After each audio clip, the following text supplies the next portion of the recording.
ഇന്നത്തെ കാറ്റത്തെ കിളിക്കൂട് episode. Sudheesh വരാന്തയിലൂടെ tension അടിച്ച് നടക്കുന്നതാണ് ആദ്യം തന്നെ കാണിക്കുന്നത്. അച്ഛൻ അപ്പോഴത്തന്നെ ചോദിക്കുന്നു, നീ എന്താടാ വെയിലത്ത് നിൽക്കുന്ന പെരിച്ചാടിയെ പോലെ വെപ്രാളം തല്ലുന്നത്? നിങ്ങളൊന്നും മിണ്ടാതിരിക്കണം, ബീഡി വലിക്കില്ലെന്ന് ഞാൻ എത്ര തവണ പറഞ്ഞിട്ടുണ്ട്. സർക്കാർ പറഞ്ഞേക്കുന്ന പൊതുസ്ഥലത്ത് ഇരുന്ന് വീടി വലിക്കില്ലെന്ന്. ഞാൻ എൻ്റെ വീട്ടിൽ ഇരുന്നാണ് വീടി വലിക്കുന്നത്. വലിക്കുന്നതിനേക്കാളും ബുദ്ധിമുട്ടാണ് അത് ശ്വസിക്കുന്നവർക്ക്. എന്നാൽ നീ അങ്ങോട്ട് മാറി നിൽക്ക്, വെറുതെ ശ്വാസകോശം സ്പോഞ്ചാക്കാൻ നിൽക്കണോ? നിങ്ങളങ്ങ് ആഞ്ഞു വലിക്കുന്നതുകൊണ്ട് വീട് മൊത്തം പുകയാണ്. പിന്നെ മഞ്ഞല്ലേടാ, ഒന്ന് മയത്തി തള്ളടാ. അങ്ങാടി തോറ്റതിന് അച്ഛനോട് പരാക്രമണം കാണിക്കല്ലേ. വേറെ എന്തെങ്കിലും പ്രശ്നം മനസ്സിൽ വെച്ചിട്ട് എന്നോട് പ്രശ്നത്തിന് വരല്ലേ. എനിക്കെന്ത് പ്രശ്നമാണുള്ളത്? വീടി വലിക്കുന്ന കാര്യം വീടി വലിക്കുന്ന ആളിനോടല്ലേ പറയാൻ പറ്റത്തുള്ളൂ. എടാ നിർത്തടാ, എനിക്കൊന്നും പറയുന്ന മനസ്സിലാവുന്നില്ലെന്ന് വിചാരിക്കരുത് നീ. ഞാൻ എൻ്റെ 2 കണ്ണുമായി കാണുകയാണ്. നീ അവൾക്ക് സ്കൂട്ടർ മേടിച്ചു കൊടുത്തു. അതിൻ്റെ ഗ്യാപ്പിൽ നീ അവളുമായി അടുക്കാമെന്ന് കരുതി. പക്ഷെ അത് നടന്നില്ല. അപ്പോഴത്തേനും നിന്റെ കുരു പൊട്ടി. ദേ, നിങ്ങളൊന്നും മിണ്ടാതങ്ങ് ഇരുന്നോണം. നീ അവളെ കല്യാണം കഴിഞ്ഞല്ലേ വന്നത്. നിന്റെ ഭാര്യയായിട്ടല്ലേ കഴിയേണ്ടത്. പക്ഷെ നിന്റെ അനിയത്തിയെ പോലെയാണ് കഴിയുന്നത്. നിങ്ങളൊന്നും മിണ്ടാതിരി. എന്നോട് തുള്ളിച്ചാടിയിട്ട് കാര്യമില്ല. നീയാണ് അവളെ ഭാര്യയായിട്ട് കാണുന്നത്. അവൾ നിന്നെ ഭർത്താവായിട്ട് കാണുന്നില്ല. ഇനിയൊട്ട് കാണാനും പോകുന്നില്ല. എടാ, അവളെ സംബന്ധിച്ചാണെങ്കിൽ സുഭാഷ് ആണെങ്കിൽ അവളുടെ മൂത്ത ചേട്ടൻ, നീയാണെങ്കിൽ കൂടെ പിറന്ന സഹോദരൻ. ഹരീഷും നികേഷും അവരുടെ അനിയന്മാർ, 4 ആങ്ങളമാർക്കും ഒരേ ഒരു പെങ്ങള്. നിങ്ങൾ വെറുതെ ഒന്നും ഇരിക്കുക. എൻ്റെ തലയ്ക്ക് ഭ്രാന്ത് പിടിപ്പിക്കാതെ. നിങ്ങളുടെ തലമണ്ട ഞാൻ അടിച്ച് പൊട്ടിക്കും. എടാ, ഞാനെന്താ പറയുന്നത്, നീ എന്താ വിചാരിക്കുന്നത്? ഇങ്ങനെ പോയ 4 ആങ്ങളമാരും അവൾക്കൊരു ചെക്കനെ കണ്ടുപിടിക്കേണ്ടി വരും. നോക്കിക്കോ. എനിക്ക് ചില കാര്യങ്ങൾ, നടക്കാൻ പോകുന്ന കാര്യങ്ങൾ മുൻകൂട്ടി അറിയാൻ പറ്റുന്നുണ്ട്. നീ അവളെ കല്യാണം കഴിച്ച് വന്നിട്ട് 4ഓ 5ഓ മാസമായി. അന്ന് മുതൽ ഇന്ന് വരെ അവൾക്ക് വല്ല വ്യത്യാസമുണ്ടോ? അവൾ ഇതുവരെ നിന്നെ ഭർത്താവായിട്ട് കാണാൻ തുടങ്ങിയിട്ടില്ല. നിങ്ങൾ എന്തൊരു തന്തയാണ്? സ്വന്തം മകനോട് ഇങ്ങനെയാണോ സംസാരിക്കുന്നത്? സ്വന്തം മകൻ ഇങ്ങനെ പെരുമാറുമ്പോൾ അയലത്തുകാരൻ ഗോവിന്ദൻ്റെ മകനെ പോയി ഉപദേശിക്കാൻ പറ്റുമോ? സ്വന്തം ഭാര്യയ്ക്ക് സ്കൂട്ടർ പോലും പഠിപ്പിക്കാൻ പറ്റാത്ത മകനോടല്ലേ ഒരച്ഛൻ കാര്യം പറഞ്ഞത്? നീ അവളെ താലി കെട്ടിയ നിന്റെ ഭാര്യയല്ലോടാ. നിങ്ങൾ എന്നെ ഉപദേശിക്കാൻ നിൽക്കേണ്ട. സത്യം പറയുമ്പോൾ എൻ്റെ മെങ്കിട്ട് കയറാൻ അറിയാം നിനക്കൊക്കെ. പിന്നെ കാണിക്കുന്നത് നിധി നികേഷ് സ്കൂട്ടർ പഠിച്ച് ഓടിച്ചുകൊണ്ട് വരുന്നതാണ്. സുധീഷും അങ്ങോട്ട് വരുന്നുണ്ട്. സ്റ്റോപ്പെന്ന് പറഞ്ഞുകൊണ്ട് അവരുടെ മുമ്പിൽ നിൽക്കുന്നു. അല്ലെങ്കിലേ ഏട്ടത്തിക്ക് വണ്ടി ഓടിക്കാൻ പേടിയാണ്. അപ്പോഴാണ് വണ്ടിയുടെ മുമ്പിൽ വന്ന് നിൽക്കുന്നത്. എടാ ചെക്ക, വണ്ടി ഒലയുന്നത് കണ്ടില്ലയോടാ? എങ്ങനെയാണോ ബാലൻസ് ചെയ്ത് വണ്ടി ഓടിക്കാൻ പഠിക്കുന്നത്? തുടങ്ങിയതല്ലേ ഉള്ളൂ, പതിയെ ബാലൻസ് ആയിക്കോളൂ. ഞാൻ പഠിപ്പിച്ചാൽ എന്താ? അത് ഞാൻ ഏട്ടത്തിയോട് ചോദിച്ചു. അല്ല, ഞാൻ പഠിപ്പിച്ചാൽ എന്താ പ്രശ്നം? ഞാൻ പഠിപ്പിച്ചോട്ടെ. നീ ഇങ്ങ് ഇറങ്ങ, ഞാൻ പഠിപ്പിച്ചോളാം. നീ ഇങ്ങനെ പഠിപ്പിച്ചു കഴിഞ്ഞാൽ ഏത് കാലത്ത് പഠിക്കാനാണ്?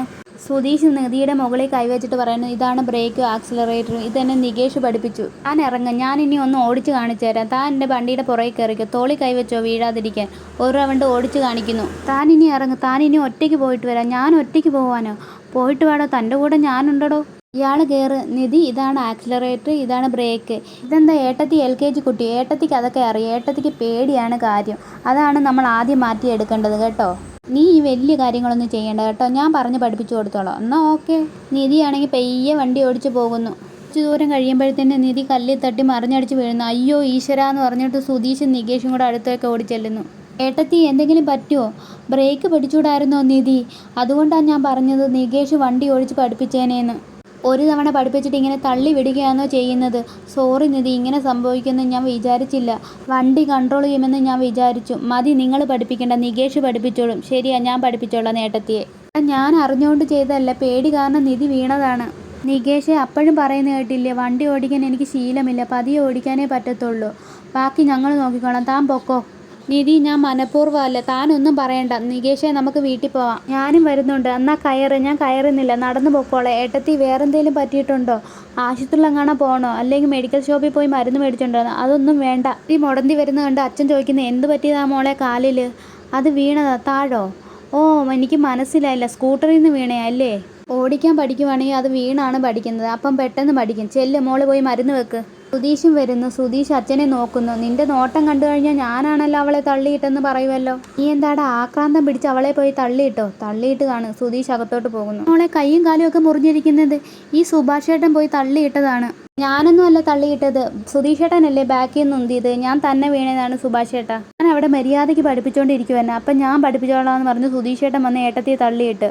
എടാ, ഇല്ലാത്തത് പറയില്ലേടാ നികേഷേ. സുഭാഷ് ചേട്ടാ, ഞാൻ അങ്ങനൊന്നും ചെയ്തിട്ടില്ല. നിധി തന്നെ വീണയാണ്. എടാ ചെറുക്ക, നീ എന്താ ഇങ്ങനെ? അപ്പോഴേക്കും നിധി പറയുന്നു, ശരിക്കും നടന്ന കാര്യം ഒന്നും പറയണ്ടെന്ന് കരുതിയപ്പോൾ കുറ്റം മുഴുവൻ എനിക്കാണോ ഇപ്പം? ആക്സിലറേറ്റർ കൂട്ടിയിട്ട് മുന്നോട്ട് വണ്ടി തള്ളി വിട്ടത് നിങ്ങൾ തന്നെയല്ലയോ? എടാ, നിന്നോടിപ്പോൾ ആരാ അങ്ങോട്ട് പോകാൻ പറഞ്ഞേ? നികേഷ് വണ്ടി പഠിപ്പിക്കത്തില്ലായിരുന്നോ? നീ ഇപ്പോൾ എന്തിനാ അങ്ങോട്ട് പോയത്? ആദ്യമായിട്ട് വണ്ടി പഠിക്കുമ്പോൾ വീഴുന്നത് സ്വാഭാവികമല്ലേ? ഞാൻ തന്നെ ചെറുപ്പത്തിൽ എത്ര തവണ വീണിട്ടുണ്ടെന്ന് അറിയുമോ? വീണ് മുട്ട് മുറിയുമ്പോഴത്തേന് സുഭാഷ് ചേട്ടൻ പറയും വീണാണ് പഠിക്കേണ്ടതെന്ന്. നിന്നെപ്പോലെയാണോ നിധി? നിധിക്ക് ചുമന്ന ചോര, എനിക്കാണെങ്കിൽ പച്ച ചോരയല്ലേ? ഒന്ന് പോടാ ഒന്ന്. മോളെ, ഇവൻ്റെ കൂടെ ഇനി പോവണ്ട. ഇനി ഞാനോ നികേഷും കൂടെ പഠിപ്പിച്ച് തന്നോളാം. ഏട്ടനും അനിയനും കൂടെ വലിയ ഓവറാവണ്ട. മതി, ഇനി ഇതും പറഞ്ഞുകൊണ്ട് വഴക്ക് കൂടാൻ നിൽക്കണ്ട.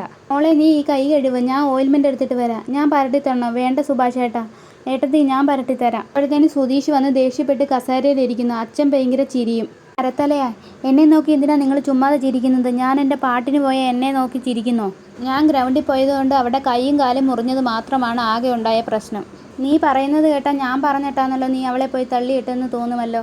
എടാ, ഞാൻ പറഞ്ഞത് നിന്റെ ജീവിതം സൂക്ഷിച്ച് കൈകാര്യം ചെയ്യാനാ, അല്ലാതെ നിന്നോട് അവിടെ പോയി പൊട്ടത്തരം ചെയ്യാൻ പറഞ്ഞില്ല. നിങ്ങളുടെ വാക്ക് കേട്ട് പോയതിന് എന്നെ പറഞ്ഞാൽ മതിയല്ലോ. സുധീഷ് അകത്തോട്ട് ദേഷ്യപ്പെട്ടു പോകുന്നു. നികേഷ് ഓയിൽമെൻ്റ് ഇട്ടുകൊണ്ടിരിക്കുകയാണ്. മോള് പോയി അകത്ത് പോയി റെസ്റ്റ് എടുത്തോ. കതവും കൂടെ അങ്ങ് അടച്ചേരെ കേട്ടോ.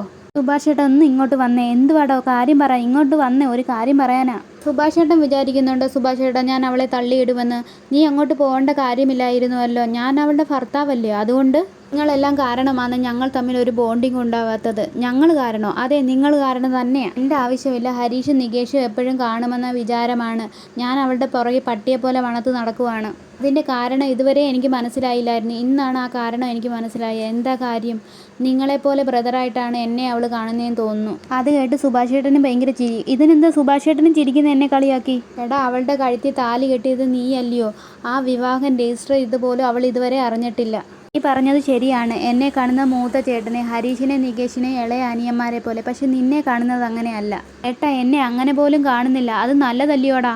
ആദ്യം ഒരു അപരിചിതൻ, പിന്നെ ഒരു ഫ്രണ്ട്, പിന്നെ നാളെ ഒരു ഭാവി ഒരു വധുവായിരിക്കും.